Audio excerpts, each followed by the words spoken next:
All right, so is Viksit Kashmir now the biggest defense for the Modi government as far as the abrogation of Article 370 is concerned? That's a big burning question I open to all my esteemed panelists today. And let me introduce them. I'm joined in by Mr. R.P. Singh, who's the national spokesperson for the BJP, Arshpreet Kadyal, who's a spokesperson for Congress, Imran Nabidar, who's a spokesperson for NC, and Aarti Tikku, who's a senior renowned journalist. Many thanks to all of you for joining in.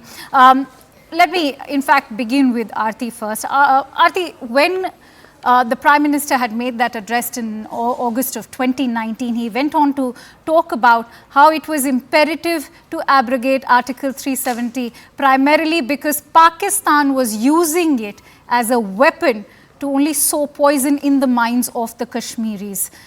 Having said that, from 2019 now cut to 2024, what have been your personal observations and kind of the transformation that Jammu and Kashmir has undergone? Well, thank you for asking this vital question today, because, I have covered Jammu and Kashmir for almost 24 years. And in the last 5 years, I have witnessed the kind of transformation that I have seen in Jammu and Kashmir I had not seen before. And that, I think, in itself is a big testimony, because I come from Kashmir. I was born and brought up here, got displaced. And the kind of violence that we saw in 33 years, the kind of communal separatism, the kind of communal politics that was played by the dynastic political parties like National Conference and the PDP, the kind of threats that they issued against the Indian state, they issued against the government of India, and especially, Prime Minister Narendra Modi in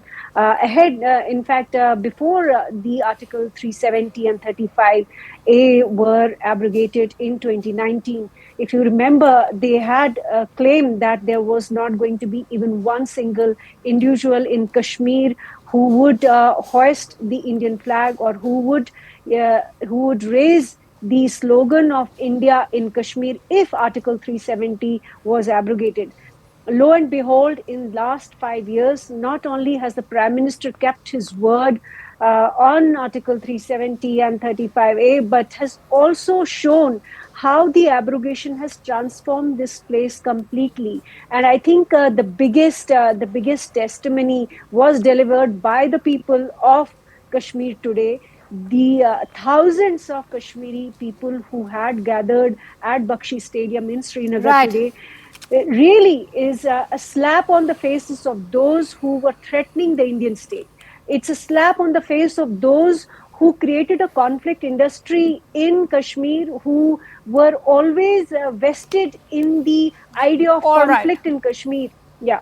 That's a very interesting point to begin with. Thank you for setting the tone right, Aarti. On that note, let me in fact quickly go across to Imran. Imran, you heard what Aarti had to say, and that is something we've also heard resonating in Prime Minister's speech today when he attacked the opposition, especially with regards to Parivarvad.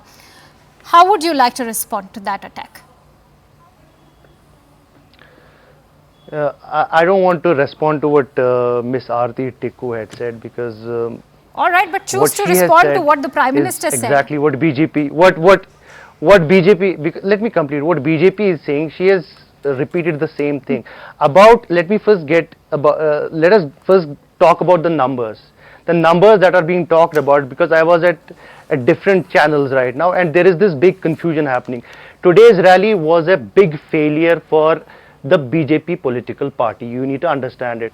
Yesterday only and today only, there are images coming out from the rally, and it is so disappointing, and I am so saddened to see all those lakhs images. Of people turning up at the Bakshi Stadium. I can't help but interrupt you there. No. It is not. Let's get the numbers straight. The numbers are speaking for themselves. Total capacity. Speaking for themselves. You have to listen to me. I am from this place. I know the numbers. We have our correspondents also sending nearby. us reports. I know the numbers.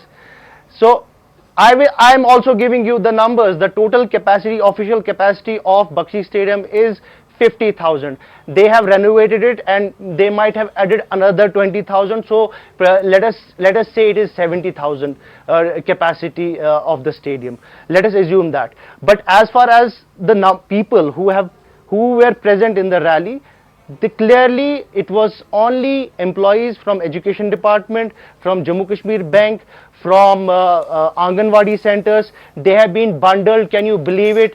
They, Mr. R.P. Singh, I'd like to bring you in on they were this taken bit out. because Let me You've made your point. Let me make You've my made point. your point. We've heard that during the day no, you as didn't well. allow me. You're not allowing me to Okay, make finish. it. You have 30 seconds. Because this doesn't go with your narrative. No, You're not no, allowing me to Imran, speak. we have I to mean, take what this is the point of- conversation forward. I Because can't let you speak on for 5 minutes. Please No, finish but your I am point. not.